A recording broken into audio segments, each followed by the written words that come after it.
दिल की बात, इसमें कोई झूठ नहीं है।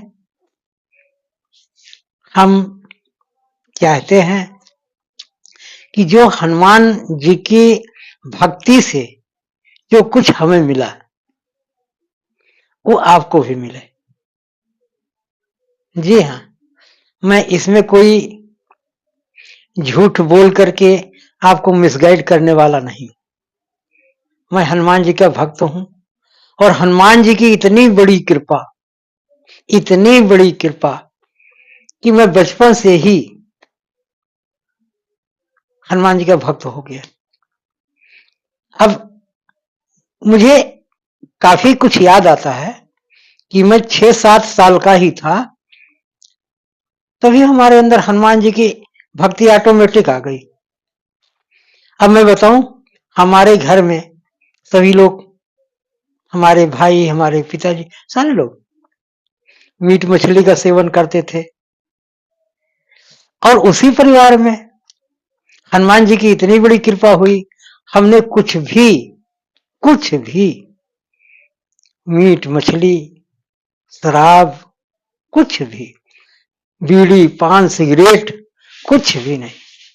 ये अब मुझे तो ऐसा लगता है कि उतनी छोटी उम्र में अगर हनुमान जी की कृपा हमारे ऊपर हुई तो मुझे लगता है कि हनुमान जी की ये कृपा नहीं, एक विशेष कृपा है। तो अब उनकी कृपा का अनुभव मुझे जो हुआ है वो मैं आपके सामने बता रहा हूं कि ताकि आपके अंदर भी वो भाव जगे उनकी भक्ति के लिए। और जो हनुमान जी के भक्त हैं, ज्यादातर लोग जानते हैं कि हनुमान जी की कृपा अपरंपार है, अपरंपार। अब वो कृपा जब हमें मिली है और आज हमने पूरा जीवन उनकी कृपा का अनुभव किया है, हनुमान जी की कृपा का अनुभव, तो मेरे मन के अंदर ऐसे एक भाव आया कि जिस हनुमान जी की भक्ति ने हमें कहां से कहां पहुंचाया, हमारे जीवन में कितना परिवर्तन हुआ, तो अपने भाइयों को बताएं, बहनों को बताएं। क्योंकि जो कुछ अपना अनुभव है और उस अनुभव से अगर हमारे बहनों को, भाइयों को और हमारे बच्चों को अगर वो मिलता है तो बहुत अच्छी बात होगी। कहते ना, रामायण में लिखा है कि यह सर आवत अति कठिनाई, भक्ति मार्ग पर आना बहुत कठिन है, रामायण में लिखा है। लेकिन जब उनकी कृपा हो जाए, परमात्मा की कृपा, तो ये ऑटोमेटिक उनकी भक्ति प्राप्त हो जाती है। भक्ति पाना आसान नहीं है, भक्ति पाना आसान नहीं है। अगर भक्ति मिल गई है तो उस परम पिता परमात्मा की एक असीम कृपा है, असीम कृपा है। मुझे ऐसा लगता है। मैं बताऊं एक छोटी अपनी स्टोरी। मैं मार्केट जा रहा था तो मुझे अचानक हनुमान चालीसा पड़ी मिली, हनुमान चालीसा। और वो क्या हुआ कि उसको मैं लेके आया तो एक भक्ति भाव एक अलग ढंग से जागृत हो गया हनुमान जी के प्रति। और उसी दौरान एक संत हमारे यहाँ, नवयुवक थे, नवयुवक संत, वो हमारे यहाँ आ गए। तब मैं 7-8 साल का ही था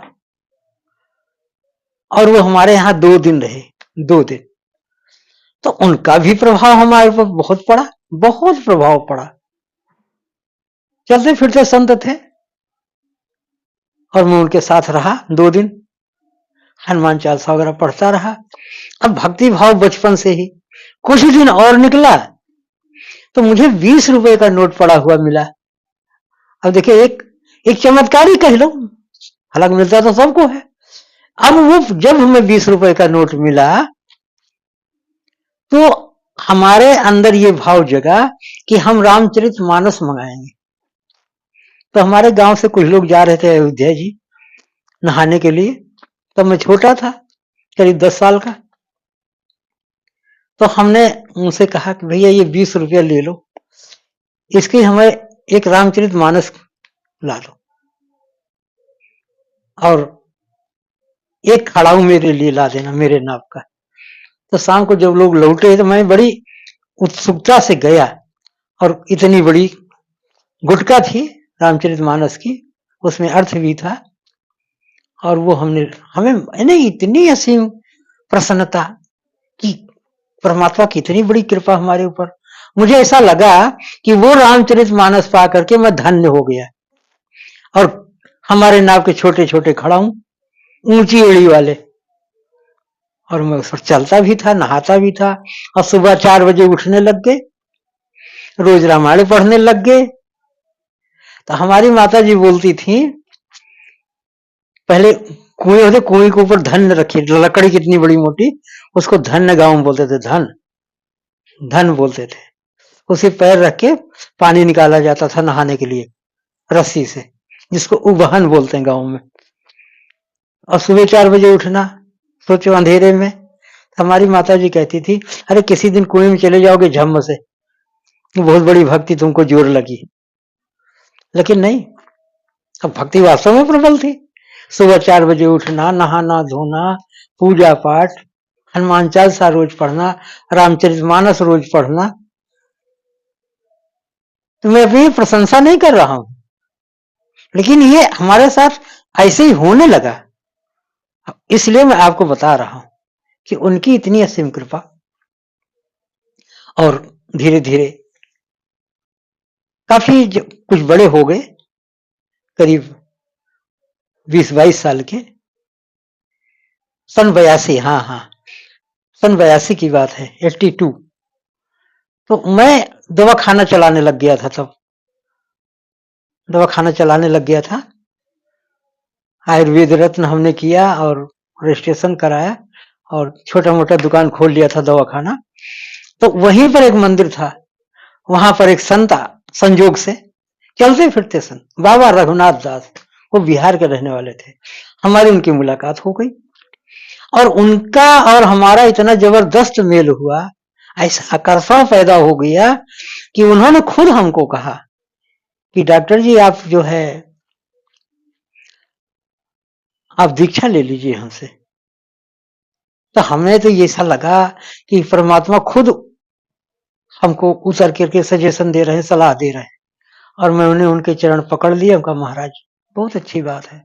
और वो 40 दिन तक अपने साथ बैठा के हनुमान जी का बीज मंत्र, ओम हं हनुमते नमः, ये मंत्र है हनुमान जी का बीज मंत्र।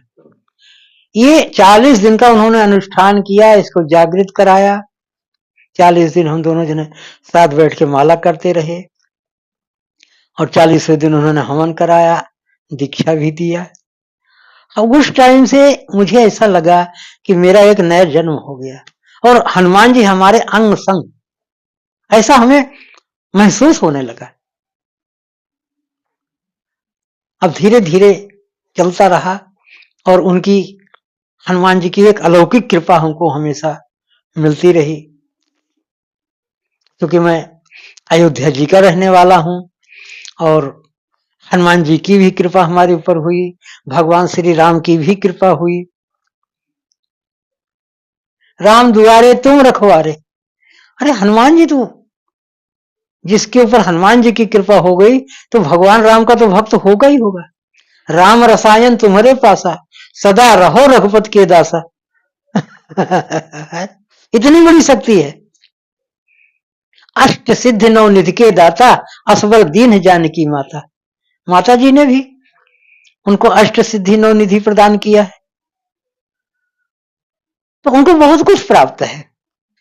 और ऐसा कहा जाता है कि भगवान श्री राम जी जब ये प्रस्थान करने लगे अयोध्या से वैकुंठ धाम को, तो उन्होंने हनुमान जी को अयोध्या जी का राजा बनाया और उनको आशीर्वाद दिया, तुम अजर अमर रहोगे।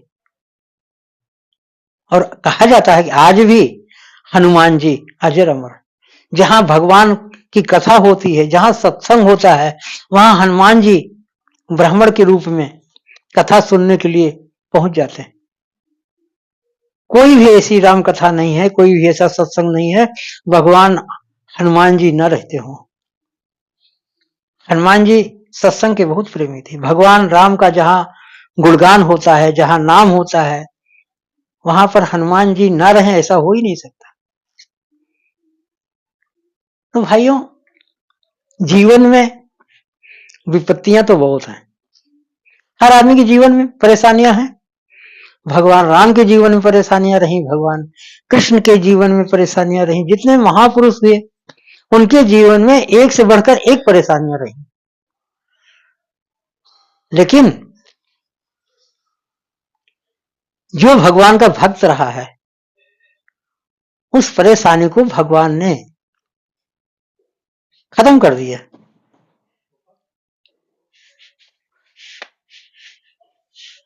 तो हमें अपने जीवन में भगवान की भक्ति करनी चाहिए।